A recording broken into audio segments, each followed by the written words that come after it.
नमस्कार प्यारे बच्चों, मेरे साथियों को नमस्कार। आपका स्वागत है मैथ्स ब्रदर में। मैं राजेश कुमार आज आपके साथ एक नया चैप्टर अर्थमेटिक प्रोग्रेशन, जिसको हम हिंदी में बोलते हैं समांतर श्रेणी।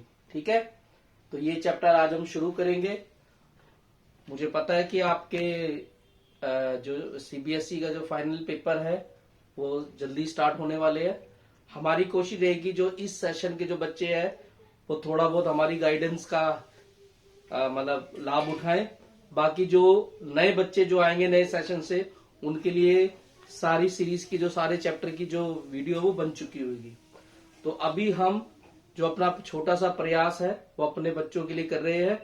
तो मैं चाहता हूं जो बच्चे जिनको अभी भी नहीं आ रहा अर्थमेटिक प्रोग्रेशन, हम उसको दोबारा से करेंगे, समझेंगे उसको। ठीक है, तो बेटा पहले ये देखेंगे कि एपी होता क्या है, अर्थमेटिक प्रोग्रेशन, जिसका हम शॉर्टकट में नाम देते हैं एपी। ठीक है, एक बात जैसे आप देखेंगे, जैसे गिनती है 1 2 3 4 5 6, ये एक काउंटिंग है, एक रिदम है 1 2 3 4 5। अगर मान लो 3 के बाद 4 ना करके 7 आ जाता तो हम ये कहते हैं ना कि काउंटिंग गलत लिखी है। या 4 के बाद 5 ना लिख करके 8 आ जाता, 9 आ जाता, तब भी हम बोलते ये काउंटिंग गलत है। इसी तरह का अगर मैं 4 का टेबल लिखूं, 4 1 जा 4, 4 2 जा 8, 4 3 जा 12, 4 6 4 जा 16, 4 5 जा 20। ठीक है, तो बच्चों आपने देखना है काउंटिंग हो या टेबल हो, ये सारे एपी ही होते हैं। अब बात आती है एपी होता क्या है। एपी क्या होता है? ऐसी सीरीज जिसमें गैप बराबर होता है, गैप सही गैप के साथ एपी बढ़ती है। तो आपने ये देखा, ये काउंटिंग है, ये टेबल है। इसमें देखेंगे एक एक का गैप है, एक एक एक एक एक से बढ़ रही है। एक में एक जोड़ा 2, 2 में एक जोड़ा 3, 3 में एक जोड़ा 4, 4 में एक जोड़ा 5। इसी प्रकार अगर हम कोई भी टेबल ले लो, आप टेबल गिनते हो ना, 2 का, 3 का, 4 का, देखो इसमें भी 4 का गैप है, इसमें भी 4 का गैप है, इसमें भी 4 का गैप है, तो इसमें भी 4 का गैप है। ठीक है, तो अगर हम काउंटिंग लिखते हैं, क्योंकि जब हम छोटी क्लास में है तो हम एपी हमारी शुरू हो चुकी है छोटी क्लासों में, बस फर्क यह है कि अब हम उसको एडवांस लेवल में समझने की कोशिश करेंगे। तो गैप बराबर होने चाहिए। ये गैप है क्या? इसको हम बोलते हैं कॉमन डिफरेंस। क्या बोलते हैं? Common difference. हिंदी में बोलेंगे सार्व अंतर, सार्व अंतर। और फार्मूले में इसका इंडिकेशन होता है डी से। ये जो 4 है, 4 गैप बराबर है, इसलिए कॉमन है। ठीक है, कॉमन डिफरेंस। अगर कॉमन डिफरेंस नहीं है किसी सीरीज में तो वो एपी नहीं हो सकती। क्लियर? देखो, अब हम कोई एक और सवाल लेते हैं, चेक करना है, बताइए क्या ये एपी है?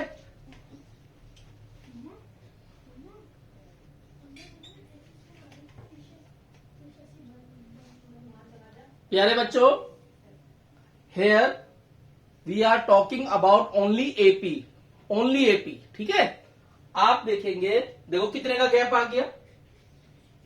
3 का। कितने का गैप आ गया? 6 का। कितने का गैप आ गया? 12 का।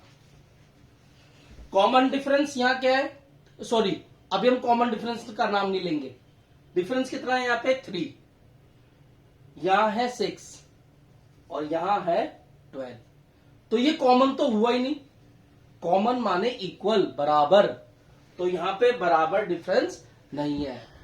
here there is no common difference, so given series is can't be a series, it is not an AP. ये एक समांतर श्रेणी नहीं है। अगला सवाल देंगे तो ये एपी नहीं होगा, एपी नहीं होगा। अगला हम देखते हैं, एक और सवाल लेते हैं। 12 2 -8 -18। प्यारे बच्चों देखो, 12 से 2 हो गया। एक बात ध्यान रखना, जरूरी नहीं है कि कॉमन डिफरेंस प्लस में ही होता है, कॉमन डिफरेंस माइनस में भी हो सकता है। सीरीज बढ़ती नहीं है, सीरीज घटती भी है, ये कोई मैटर नहीं है, एपी तब भी कहलाएगी वो, लेकिन डिफरेंस इक्वल होना चाहिए। देखो 12 में से 2 गया -8, सॉरी -10, 2 से -8 हो गया। अगर आपको नहीं आ रहा तो मैं आपको बता दूंगा। देखिए -8 में से -2 कम कर दो तो क्या आएगा, -10। लीजिए -10 कर जाए। -18 में से -8 कम कर दो, देखो -18 में से -8 कम कर दो,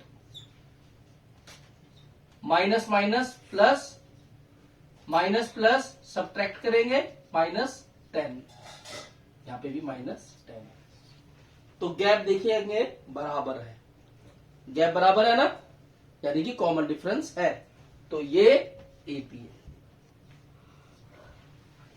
अच्छा, अब आप ये देखो, अभी मैंने आपसे बोला, अभी कई बच्चे ये नहीं कर पाएंगे, ये -10 कैसे आया, ये हम बताऊंगा कि कॉमन डिफरेंस कैसे निकालते हैं। कॉमन डिफरेंस निकालने का सबसे अच्छा ये है कि कोई भी टर्म ले लो, कोई सा भी टर्म ले लो, उसमें से उसका जो प्रीवियस लास्ट टर्म है वो माइनस कर दो।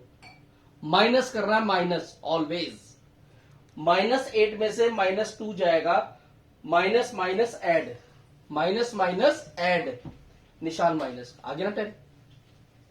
-18 में से -8 कम कर दो, -18 में से -8 कम कर दो, और माइनस तो करना ही है, जब दो साइन एक जैसे हो जाते हैं तो वो प्लस बन जाता है।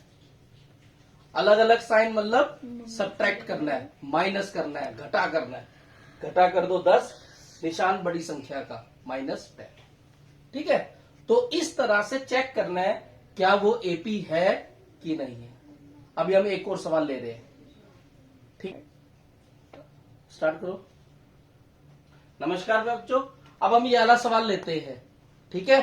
अब देखो, पहले हमें कॉमन डिफरेंस निकालना है, तो कैसे निकालेंगे, सेकंड टर्म में से फर्स्ट टर्म माइनस, तरीका तो ये है करने का, सेकंड टर्म में से फर्स्ट टर्म माइनस करो, p प्लस 90 में से p माइनस कर दो, ठीक है।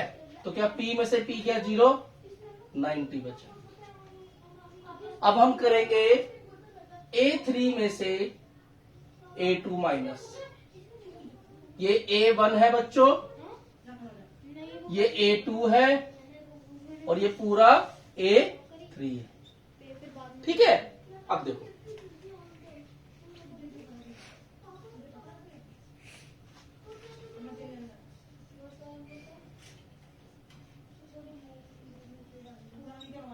दोनों साइड माइनस के हो जाएंगे,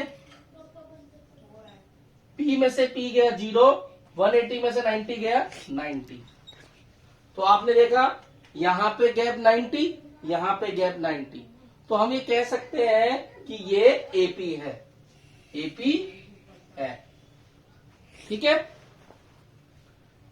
मेरी बात समझ में आ गई है, तो इस तरह से आपको करना है।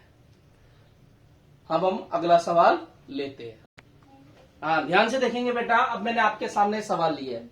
अब ये सवाल क्या है, यहां पर आपको बताया गया ये एपी है, आपने डिसाइड नहीं करना कि ये एपी है कि नहीं है, ये ऑलरेडी गिवन है कि ये एक एपी है, यानी समांतर श्रेणी है।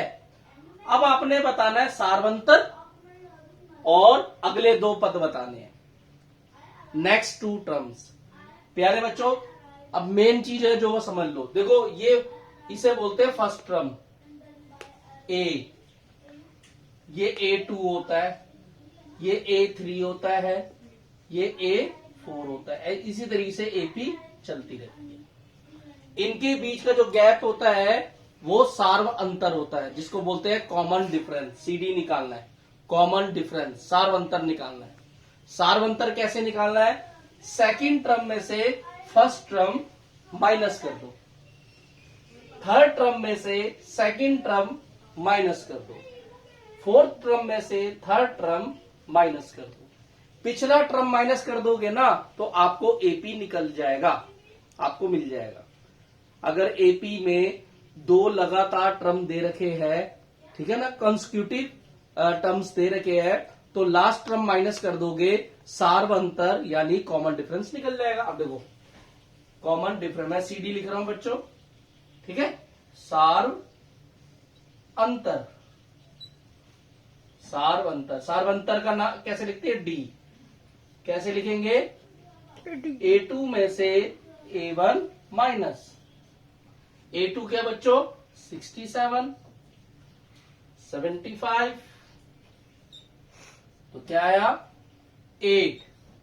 बड़ी संख्या माइनस हो रही है तो माइनस का निशान आएगा। आपको पता है ना, प्लस माइनस, माइनस तो करते हैं, निशान बड़ी संख्या का लगाते हैं, ठीक है। ग्रेटर नंबर जब माइनस होता है तो ग्रेटर का ही निशान लगता है। वैसे भी कहते हैं ना, हमेशा बड़ों की चलती है। इसमें बड़ा कौन है? 75, तो उसका निशान चलेगा, ठीक है। तो ये हो गया सार्व अंतर, सिंपल सी बात है, ठीक है। MCQ में आ सकता है। अब नेक्स्ट टू टर्म निकालने हैं। नेक्स्ट टू टर्म कौन से? A1, 2, 3, 4, यानी कि फिफ्थ और सिक्स्थ। फिफ्थ कैसे निकलेगा भाई? इसमें D जोड़ दो, D जोड़ते रहोगे ना, अगले अगले टर्म आते रहेंगे। A4 में D जोड़ दो, 51 में -8 जोड़ दो। अब 8 तो ऑलरेडी माइनस में है, तो क्या होगा? प्लस माइनस माइनस, तो कितना आया? आंसर आ जाएगा 43। ठीक है, हमें तो दो टर्म पूछे थे ना, फिफ्थ निकल गया, अब सिक्स्थ निकाल लो। मैं यही निकाल रहा हूं आपके सामने। A6, तो A5 में D जोड़ दो। A5 कितना आया है? 43, तो 43 में -8 जोड़ दो। जोड़ने का मतलब जोड़ का निशान लगाना है, प्लस माइनस तो आपको पता ही है, तो कितना आ जाएगा? 35। तो नेक्स्ट टू टर्म कौन से हो गए? 43, 35, क्योंकि ये जो सीरीज है वो कम हो रही है। क्या हो रही है? कम हो रही है, इस तरह से। नेक्स्ट टू टर्म, अगले टर्म निकालने हैं तो D जोड़ते रहना है, और अगर D खुद निकालना है तो पिछला टर्म माइनस कर देना है। ये क्वेश्चन होता है, ठीक है कि नहीं?